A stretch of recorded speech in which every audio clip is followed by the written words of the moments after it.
फिर मेंडल के नियम अथवा अनुमानसिकता के नियम, मेंडल के कुछ अनुमानसिकता के नियम यहाँ दिया गया है। जैसे सबसे फर्स्ट क्या है, प्रभाविता का नियम, लॉ ऑफ डोमिनेंस। तो प्रभाविता का नियम आप सभी बार बार जानते हो, पढ़ ही चुके हो कि दो जैसे हम लोग एलील लेते हैं तो एक क्या हो गया, टॉल, और एक क्या लेते हैं हम लोग, डॉर्फ लेते हैं, बौना लेते हैं। तो इसमें प्रभावी कौन रहता है, हमेशा टॉल रहता है, ये डोमिनेंट रहता है, और ये क्या रहता है, रिसेसिव रहता है। तो F2 में दोनों का तो जीन जाता है, लेकिन किसका लक्षण शो होता है, टॉल का लक्षण शो होता है। तो इसी को हम क्या बोलेंगे, प्रभाविता का नियम, जिसका फिनोटाइपिक कैरेक्टर्स मतलब दिखने में जिसका लक्षण शो होता है F2 जनरेशन में, F1 जनरेशन में, उसको हम क्या बोलते हैं, प्रभाविता का नियम या लॉ ऑफ डोमिनेंस इसको कहा जाता है। फिर सेकेंड है पृथक्करण का नियम, लॉ ऑफ सेग्रीगेशन।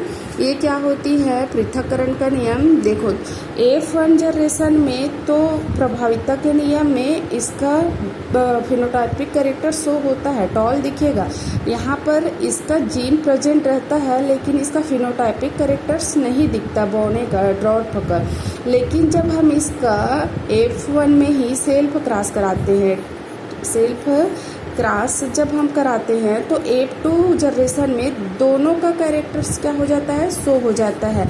हम लोग निकाले थे ना 3, क्या होता है 3:1, क्या क्या मिलता है हमको, टी और स्मॉल टी। तो यहाँ पर ये जो 3 है टॉल होता है, और एक क्या हो जाता है, डॉर्फ, बौना होता है। तो यहाँ F1 पीढ़ी में बौने का कैरेक्टर्स भले ही नहीं दिखता है, लेकिन F2 जनरेशन में क्या होता है, उसकी जो कैरेक्टर्स है वो शो हो जाता है।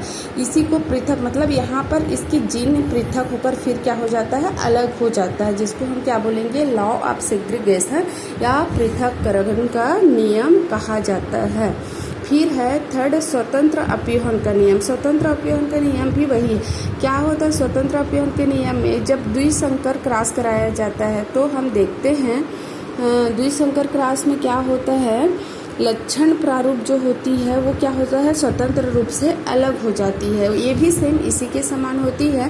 फर्स्ट जनरेशन में क्या होता है, लक्षण शो नहीं होता है, एक जो रिसेसिव रहता है उसका लक्षण शो नहीं होता, लेकिन F2 जनरेशन में क्या होता है, वो स्वतंत्र रूप से अलग हो जाता है, मतलब स्वतंत्र रूप से अपने लक्षण को वो शो कर देता है। तब उसको हम क्या बोलेंगे, स्वतंत्र अपव्यूहन का नियम, लॉ ऑफ इंडिपेंडेंट।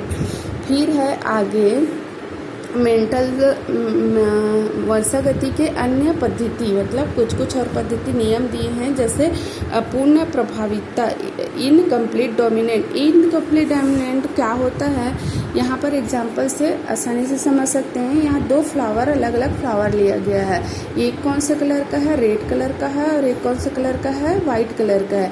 जब रेड और वाइट कलर के फ्लावर को आपस में क्रॉस कराया गया तो F1 जनरेशन में क्या हुआ, पिंक कलर का फ्लावर पाया गया। अभी तक हमने क्या पढ़े थे, केवल एक जो डोमिनेंट कैरेक्टर होता है उसी का फिनोटाइपिक कैरेक्टर्स, मतलब दिखने की जो दिखाई देती है वो केवल एक ही फर्स्ट वाले का ही लक्षण दिखाई देती है, शो होती है। लेकिन यहाँ पर क्या हो रहा है, दोनों की लक्षण मिलकर एक अलग ही कैरेक्टर को शो कर रहा है। यहाँ रेड है और यहाँ पे वाइट है, लेकिन नहीं ये रेड आया है नहीं वाइट आया है, दोनों की कैरेक्टर क्या हो गया, मिक्स हो गया। मतलब ये अपूर्ण प्रभाविता का नियम कहलाता है। पूर्ण रूप से ये प्रभावी ना होकर दोनों का क्या है, अपूर्ण रूप से प्रभावी होता है। फिर क्या होता है, जब इसमें सेल्फ क्रॉस करते हैं, पिंक फ्लावर का ही इसके साथ जब क्रॉस किया जाता है तो फिर यहाँ पे तीनों अलग अलग कलर के फ्लावर हमको प्राप्त हो जाती है। फर्स्ट जो फ्लावर होती है वो कैसा, रेड प्राप्त होता है, और 2 जो फ्लावर होती है वो पिंक, 50% जो फ्लावर होती है वो क्या हो जाता है, पिंक कलर का प्राप्त होता है, और ये 25% वो क्या हो जाता है, वाइट कलर का फ्लावर हमको प्राप्त हो जाता है। इसको रेशो हम ऐसे निकाल सकते हैं, क्योंकि रेड कितना है 1, और हाइब्रिड जो पिंक कलर का है ये हाइब्रिड है, दोनों का मिक्स अपूर्ण प्रभावी के रूप में जो प्राप्त हुआ वो कितना है 2, और वाइट कलर कितना है 1, तो 1:2:1 ये हमको प्राप्त होता है। इसको बोला जाता है अपूर्ण प्रभाविता का नियम।